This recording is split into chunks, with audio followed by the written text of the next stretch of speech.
সাত শ্রেণীর ব্যক্তিকে আল্লাহ তাআলা আরশের নিচে ছায়া দিবে কিয়ামতের দিন, যেদিন আকাশের সূর্যটা মাথার কাছে চলে আসবে, জমিনটা তামার জমিন হয়ে যাবে তৃষ্ণায়, মানুষের জিহ্বা বের হয়ে কুকুরের মতো নাভির সামনে ঝুলতে থাকবে। সূর্যের প্রচন্ড কিরণ আর তাপে মাথার মগজগুলো গলে গলে নাকের ছিদ্র আর কানের ছিদ্র দিয়ে ভাতের মাড়ের মতো টপ টপ করে বেয়ে বেয়ে পড়বে। আল্লাহর আরশের ছায়া ছাড়া সেদিন আর কোনো ছায়া থাকবে না। বিষ্ণু বললেন, সাত শ্রেণীর ব্যক্তিকে আল্লাহ তাআলা সেদিন আরশের নিচে ছায়া দিবে।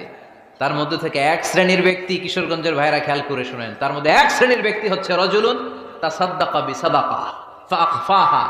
এক শ্রেণীর ব্যক্তি হচ্ছে ওই ব্যক্তি যে গোপনে আল্লাহর জন্য দান করে। হাত্তা লা তা'লামু শিমালুহু মা তুনফিকু ইয়ামিনু, এমন গোপনে এসে আল্লাহর রাস্তায় দান করে দেয়, তার ডান হাত কি দান করেছে বাম হাত টের পায় না।